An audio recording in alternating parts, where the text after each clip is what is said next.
The art of war. कल्पना करा, दोन सैन्य युद्धासाठी समोरासमोर उभी आहेत. एका बाजूला हजारो सैनिक, दुसऱ्या बाजूला देखील तितकंच मोठं सैन्य. तलवारी तयार आहेत, घोडे तयार आहेत. युद्ध सुरू होण्याची फक्त वाट पाहिली जात आहे. पण सुन त्झू म्हणतात, विजय युद्धभूमीवर मिळवण्याआधीच ठरलेला असतो. कारण खरा योद्धा शत्रूशी लढण्याआधी युद्धाची गणित सोडवतो. आणि जर तुमची तयारी तुमच्या शत्रूपेक्षा चांगली असेल तर युद्ध सुरू होण्यापूर्वीच तुम्ही अर्धी लढाई जिंकलेला असता. हीच आहे द आर्ट ऑफ वॉरची सुरुवात. द आर्ट ऑफ वॉर हे केवळ युद्धाबद्दलचं पुस्तक नाही. हे पुस्तक सांगतं शत्रूला कसं समजून घ्यायचं, परिस्थितीचं मूल्यांकन कसं करायचं, कधी लढायचं, कधी थांबायचं आणि सर्वात महत्त्वाचं कमी नुकसान करून विजय कसा मिळवायचा. सुन त्झूच्या मते युद्ध म्हणजे फक्त शक्तीची परीक्षा नाही, ते आहे बुद्धी, नियोजन, माहिती, वेळ आणि परिस्थितीचा खेळ. पहिला चॅप्टर, युद्ध म्हणजे गंभीर निर्णय. सुन त्झू सुरुवातीलाच एक महत्त्वाची गोष्ट सांगतात. युद्ध हा खेळ नाही, कारण युद्धाचा परिणाम फक्त सैनिकांवर होत नाही. संपूर्ण राज्य, त्याची अर्थव्यवस्था, त्यांचे नागरिक आणि भविष्यातील सुरक्षितता सगळं धोक्यात येतं. म्हणूनच युद्ध सुरू करण्यापूर्वीच त्याचा पूर्ण विचार करणे आवश्यक आहे. सुन त्झू 5 मूलभूत घटनांकडे लक्ष देण्यास सांगतात. मॉरल लॉ, नैतिक एकता. राजा आणि सैनिक दोघांचं ध्येय एकच आहे का? सैनिकांना आपल्या नेत्यावर विश्वास आहे का? जर सैन्याच्या मनात शंका असेल तर मोठं सैन्य असूनही ते कमकुवत ठरू शकतं. दुसरं, हेवन, परिस्थिती आणि वेळ. दिवस की रात्र, उन्हाळा की हिवाळा, पाऊस आहे का, थंडी किती आहे, युद्धासाठी योग्य वेळ कोणती? सुन त्झू सांगतात, वेळ ही स्वतःमध्ये एक शस्त्र आहे. तिसरं, अर्थ, जमीन आणि भूभाग. डोंगर कुठे आहे, नद्या कुठे आहेत, रस्ता कुठून जातो, शत्रूला कुठे अडवता येईल आणि सैन्याला कुठे फायदा मिळेल. कारण ज्या भूमीवर तुम्ही लढता ती भूमी ही तुमच्या बाजूने लढू शकते. चौथं, कमांडर, नेतृत्व. सेनापतीमध्ये बुद्धी, विश्वासार्हता, धैर्य, शिस्त आणि सैनिकांशी योग्य वागण्याची क्षमता असावी. फक्त शूर असणं पुरेसं नाही, योग्य निर्णय घेण्याची क्षमता महत्वाची आहे. पाचवं, मेथड अँड डिसिप्लिन, व्यवस्था आणि शिस्त. सैन्य किती मोठं आहे, त्याची रचना कशी आहे, पुरवठा कसा होतो, सैनिकांना आदेश कसे दिले जातात. युद्धभूमीवर प्रत्येक गोष्ट शिस्तीत असणे आवश्यक आहे. चॅप्टर 2, सुन त्झूची युद्धपूर्वीची गणितं. आता सुन त्झू एक अतिशय शक्तिशाली विचार मांडतात. युद्ध सुरू करण्यापूर्वी दोन्ही बाजूंची तुलना करा. कोणाचा राजा अधिक सक्षम आहे, कोणत्या सैन्याचा मोरल मजबूत आहे, कोणत्या बाजूचा सेनापती अधिक अनुभवी आहे, कोणत्या बाजूला वेळ आणि भूभागाचा फायदा होतो आणि कोणत्या सैन्यात अधिक शिस्त आहे. या प्रश्नांची उत्तरं युद्ध सुरू होण्यापूर्वीच विजयाची दिशा दाखवू शकतात. चॅप्टर 3, शत्रूला फसवणं म्हणजे युद्धकलेचा भाग. आता येतो द आर्ट ऑफ वॉर मधील सर्वात प्रसिद्ध प्रिन्सिपल पैकी एक. सुन त्झू म्हणतात, all warfare is based on deception. म्हणजे युद्धात भ्रम निर्माण करणं हे अत्यंत महत्वाचं आहे. जर तुम्ही शक्तिशाली असाल तर स्वतःलाच कमकुवत दाखवा. जर तुम्ही जवळ असाल तर शत्रूला वाटू द्या की तुम्ही दूर आहात. आणि जर तुम्ही दूर असाल तर जवळ असल्याचा भास निर्माण करा. याचा उद्देश एकच, शत्रूला तुमच्या मनाप्रमाणे प्रतिक्रिया द्यायला भाग पाडणे. पुस्तकातील प्रसिद्ध उदाहरण. सुन त्झूच्या मते शत्रूला तुम्ही कुठे आहात यापेक्षा तुम्ही कुठे आहात असं त्याला वाटतं. हे महत्वाचं आहे, कारण जर शत्रूने चुकीचा अंदाज घेतला तर तो चुकीच्या ठिकाणी आपली शक्ती खर्च करेल आणि तुम्हाला हवी असलेली संधी मिळेल. म्हणजे विजय फक्त तलवारीने मिळत नाही, कधी कधी शत्रूच्या निर्णयावर प्रभाव टाकून विजय मिळवता येतो. चॅप्टर 4, युद्ध न करता विजय येतो. सुन त्झूच्या संपूर्ण पुस्तकातील सर्वात प्रसिद्ध विचारांपैकी एक. सुन त्झूच्या मते सर्वोत्तम विजय म्हणजे लढाई न करता मिळवलेला विजय. शत्रूच्या सैन्याचा पूर्ण नाश करणे हा नेहमीच सर्वोत्तम पर्याय नसतो. त्यापेक्षा शत्रूची योजना आधीच निष्फळ करणे, त्याची रणनीती मोडून काढणे, त्याचा मित्र राष्ट्रांना वेगळं करणे आणि त्याला लढाईच्या आधीच कमकुवत करणं हा अधिक श्रेष्ठ मार्ग आहे. कारण जर युद्ध टाळता आलं तर तुमच्या सैनिकांचे प्राण वाचतात, संसाधन वाचतं, वेळ वाचतो आणि तुमचं राज्यही मजबूत राहतं. sun tzuचा मुख्य विचार. sun tzuच्या या संपूर्ण विचारांचा सार असा आहे, शक्तिशाली असणं चांगलं आहे, पण शक्तीचा वापर करण्याची गरजच पडू न देणं ते त्याहूनही मोठं कौशल्य आहे. द आर्ट ऑफ वॉर आपल्याला पहिल्याच भागात एक मोठा धडा शिकवतो. युद्ध मैदानावर सुरू होत नाही, तुमच्या नियोजनात सुरू होतं, तुमच्या माहितीमध्ये सुरू होतं, तुमच्या निरीक्षणात सुरू होतं आणि तुमच्या निर्णयांमधून सुरू होतं. तुम्ही युद्धाच्या आधी स्वतःला आणि शत्रूला जितकं चांगलं समजून घ्याल तितकं विजयाची शक्यता वाढते. एक प्रश्न अजून बाकी आहे. जर तुम्हाला शत्रूची ताकदच माहीत नसेल तर तुम्ही योग्य रणनीती कशी बनवाल? sun tzu याचं उत्तर देतात, know your self and know your enemy. स्वतःची ताकद, स्वतःच्या कमतरता, शत्रूची ताकद आणि शत्रूच्या कमतरता हे चारही समजलं तर तुम्ही युद्धाच्या परिणामाचा अंदाज लावू शकता. पुढच्या एपिसोडमध्ये आपण जाणून घेऊया स्वतःला आणि शत्रूला ओळखण्याचं गुपित. स्वतःला आणि शत्रूला ओळखा. समजा तुमच्यासमोर एक शत्रूचं सैन्य उभं आहे. तुम्हाला त्यांची संख्या माहीत आहे, त्यांची शस्त्र माहीत आहेत, पण एक गोष्ट माहीत नाही, ते नेमकं काय करणार आहेत. आणि त्याहूनही महत्वाचं, तुम्हाला स्वतःच्या सैन्याची खरी ताकद आणि कमकुवतपणा माहीत आहे का? sun tzu याच ठिकाणी असा विचार देतात, जर द आर्ट ऑफ वॉर मधील सर्वात प्रसिद्ध विचारांपैकी एक बनला, know your self and know your enemy, म्हणजे स्वतःला ओळखा आणि आपल्या शत्रूला ओळखा. पण sun tzu याचा नेमका अर्थ काय सांगतात आणि इतकं महत्वाचं का आहे? पहिले आपण पाहिलं, युद्ध सुरू करण्याआधीच त्याची तयारी केली पाहिजे. पण तयारी करण्यासाठी तुमच्याकडे माहिती असणं गरजेचं आहे. तुमची ताकद काय आहे, तुमची कमजोरी काय आहे, शत्रू कुठे मजबूत आहे, तो कुठे कमकुवत आहे, आणि सगळ्यात महत्वाचं, तुम्हाला जे दिसतंय ते खरंच तसंच आहे का? sun tzuच्या युद्धकलेत माहिती ही तलवारी इतकीच महत्वाची आहे. चॅप्टर 1, स्वतःला ओळखा. sun tzuच्या प्रसिद्ध विचाराचा पहिला भाग आहे नो युअर सेल्फ. म्हणजे फक्त माझ्याकडे किती सैनिक आहेत इतकंच नाही, तुमच्या सैन्याची शिस्त कशी आहे, सैनिकांचा आत्मविश्वास किती आहे, त्यांचा सेनापती किती सक्षम आहे, सैन्य किती वेळ लढू शकतात, पुरवठा किती आहे, आणि सगळ्यात महत्वाचं, तुमच्या सैन्याची खरी क्षमता किती आहे. कारण जर तुम्हाला स्वतःची ताकदच माहीत नसेल तर तुम्ही घेतलेला निर्णय चुकीचा असू शकतो. चॅप्टर 2, शत्रूला ओळखा. आता दुसरा भाग, नो युअर एनिमी. शत्रूला ओळखणं म्हणजे फक्त त्याची संख्या मोजणं नाही, त्याची योजना काय आहे, त्याचा सेनापती कसा विचार करतो, त्यांचं सैन्य किती शिस्तबद्ध आहे, त्याचा मॉरल कसा आहे, तो कोणत्या परिस्थितीत मजबूत होतो आणि कुठे त्याची ताकद कमी होते. sun tzuच्या मते शत्रूला समजून घेतल्याशिवाय त्याच्या विरुद्ध योग्य रणनीती तयार करणं कठीण आहे. चॅप्टर 3, माहितीपेक्षा अंदाज धोकादायक. युद्धामध्ये चुकीचा अंदाज पूर्ण सैन्याला संकटात टाकू शकतो. समोरचं सैन्य शांत आहे म्हणून ते घाबरले आहेत असं समजणं चुकीचं ठरू शकतं.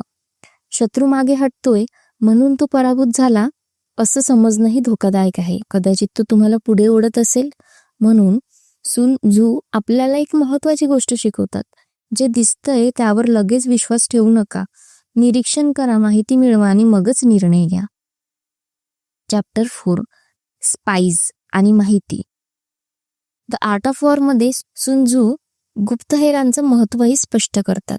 शत्रूच्या हालचाली समजून घेण्यासाठी विश्वसनीय माहिती आवश्यक आहे. sun tzu तर गुप्तहेरांना युद्धातील अत्यंत महत्वाचे साधन मानतात. कारण तुम्ही शत्रूची योजना आधीच समजून घेतली तर त्याची योजना सुरू होण्याआधीच तुम्ही तिचा सामना करण्यासाठी तयार करू शकता. म्हणजे माहिती मिळवणं हे युद्धानंतरचं काम नाही, ते युद्धापूर्वीच सुरू झालं पाहिजे. चॅप्टर 5, sun tzuचे 5 प्रकाराचे स्पाईस पुस्तकाच्या शेवटच्या भागात.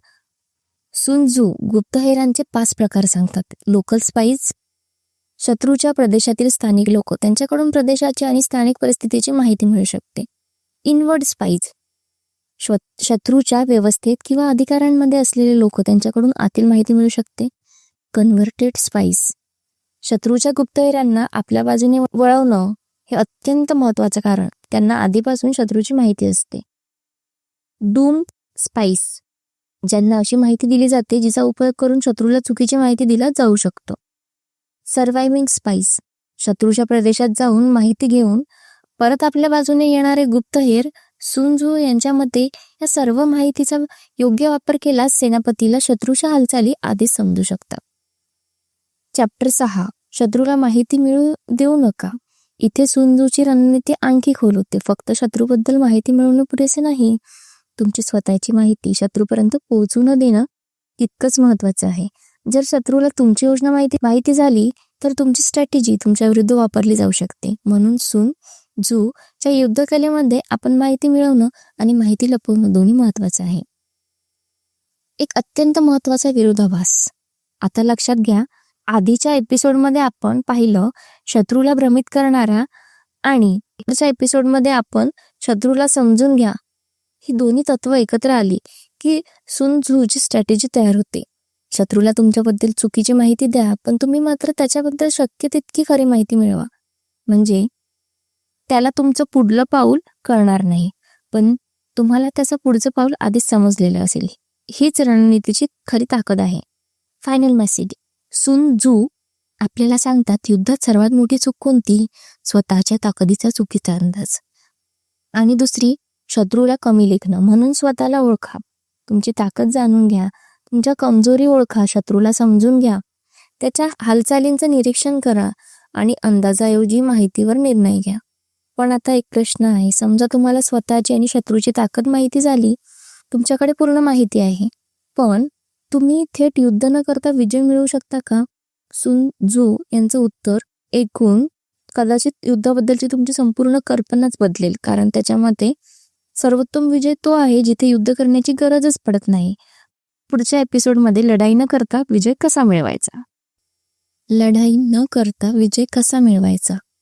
एका सैन्यपतीसमोर 2 पर्याय आहेत. पहिला, हजारो सैनिकांना घेऊन शत्रूवर हल्ला करायचा आणि रक्तरंजित युद्ध करायचं. दुसरा, अशी रणनीती आखायची की शत्रूला युद्ध करण्याची संधीच मिळू नये. तुम्ही कोणता पर्याय निवडाल? सुन त्झू यांचं उत्तर स्पष्ट आहे.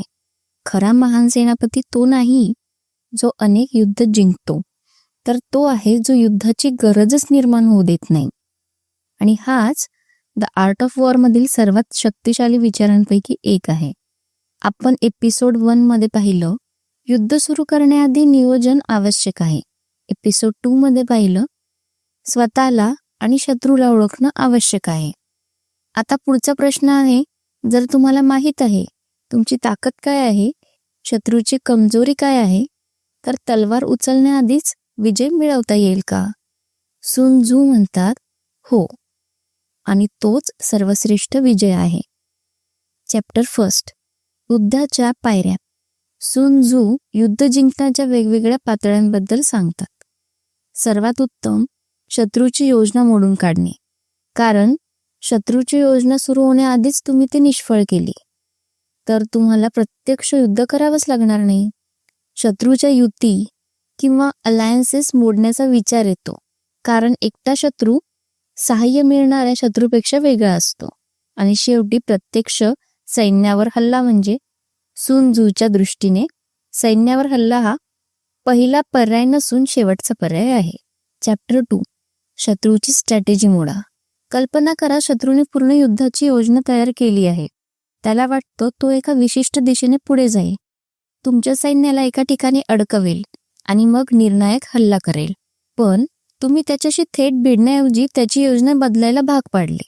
त्याचा पहिला मार्ग बंद केला, त्याला दुसरा मार्ग घ्यावा लागला आणि त्या मार्गावरही तुम्ही त्याची आधीच तयारी केलेली आहे. आता शत्रू अजूनही शक्तिशाली आहे, पण त्याची मूळ योजना अस्तित्वात राहिलेली नाही. सुन त्झूच्या विचारात हा विजयाचा अधिक बुद्धिमान मार्ग आहे. चॅप्टर 3, शत्रूच्या युतीवर प्रहार. सुन त्झू फक्त सैन्याकडे पाहत नाहीत, ते विचारतात, शत्रूला मदत कोण करत आहे? कारण युद्धात एक सैन्य कधीच पूर्णपणे एकटं नसतं. त्याला मित्र मिळू शकतात, सहाय्य मिळू शकतं, संसाधन मिळू शकतात. म्हणून जर तुम्ही शत्रूच्या युतीला कमकुवत करू शकलात तर तुम्ही प्रत्यक्ष युद्ध करण्याआधीच त्याची ताकद कमी केलेली आहे. आणि हा अत्यंत महत्वाचा विचार आहे, कारण शत्रूच्या ताकदीवर थेट हल्ला करण्याऐवजी त्याच्या ताकदीमागची कारणं कमकुवत करा. चॅप्टर 4. युद्ध म्हणजे फक्त शक्ती नाही. इथे sun tzuची युद्धाची व्याख्या पूर्णपणे वेगळी आहे. सामान्य विचार काय सांगतो? ज्याच्याकडे मोठं सैन्य तो जिंकेल, ज्याच्याकडे अधिक शस्त्र तो जिंकेल. पण sun tzu म्हणतात इतकं सोपं नाही. जर तुम्ही शत्रूची योजना समजून घेतली, त्याची माहिती मिळवली, त्याच्या निर्णयांवर प्रभाव टाकला आणि योग्य वेळ निवडली, तर कमी शक्ती असूनही तुम्ही मोठ्या शक्तीवर मात करू शकता. म्हणजे युद्धात शक्तीपेक्षा तिचा योग्य वापर महत्वाचा आहे. चॅप्टर 5. विजयाचा सर्वोत्तम मार्ग. sun tzuचा विचार असा आहे, जर तुमच्या रणनीतीमुळे शत्रूला शरण यावं लागलं आणि शहर नष्ट नाही झालं, सैनिक मोठ्या संख्येने मरण पावले नाहीत, संसाधनं वाया गेली नाहीत, तर तो अधिक चांगला विजय आहे. कारण युद्ध जिंकल्यानंतरही तुम्हाला त्या प्रदेशासोबत जगायचं आहे. त्यामुळे पूर्ण विनाश हा नेहमीच विजयाचा सर्वोत्तम परिणाम नसतो. कधीकधी शत्रूला नष्ट करण्यापेक्षा त्याला पराभव स्वीकारायला भाग पाडणं अधिक फायदेशीर असतं. चॅप्टर 6. वेग आणि योग्य वेळ. पण युद्ध टाळण्याचा अर्थ नेहमी निष्क्रिय राहणं नाही. कधीकधी वेगवान निर्णय विजयासाठी आवश्यक असतो. sun tzu यांच्या युद्धकलेत टायमिंग अत्यंत महत्वाचा आहे. शत्रू तयार होण्याआधी तुम्ही तयार असाल तर त्याला प्रतिसाद देण्याची संधी कमी मिळते. पण यासाठी आधीच माहिती, तयारी आणि शिस्त आवश्यक आहे. एक महत्वाचा विचार. आता एपिसोड 1, 2, 3 एकत्र पहा. एपिसोड 1 युद्धापूर्वी गणना करा. एपिसोड 2 स्वतःला आणि शत्रूला ओळखा. एपिसोड 3 शत्रूची योजना मोडा आणि शक्य असेल तर युद्ध टाळा. हे 3 विचार एकत्र आणले की sun tzuची स्ट्रॅटेजी समोर येते. पहिल्यांदा विचार, नंतर निरीक्षण, नंतर रणनीती आणि शेवटीच संघर्ष. द आर्ट ऑफ वॉर आपल्याला एक वेगळाच विजय शिकवतं.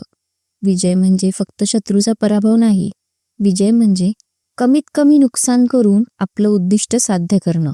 जर तुम्ही युद्ध न करता विजय मिळवू शकत असाल तर युद्ध करण्याची गरजच काय? हीच sun tzuची खरी कला आहे. पण आता एक नवीन समस्या आहे. समजा तुम्हाला शत्रूची योजना माहीत आहे, तुम्हाला स्वतःची ताकद माहीत आहे, तुम्ही युद्ध टाळण्याचा प्रयत्नही केला, पण युद्ध आता अटळ आहे. आता काय? तुमचं सैन्य कुठे उभं करायचं, कधी हल्ला करायचा, कधी मागे हटायचं आणि भूभागाचा उपयोग करून शत्रूला कसं हरवायचं, पुढच्या एपिसोडमध्ये आपण जाणून घेऊ. टेरेन, टायमिंग आणि परिस्थितीचा खेळ.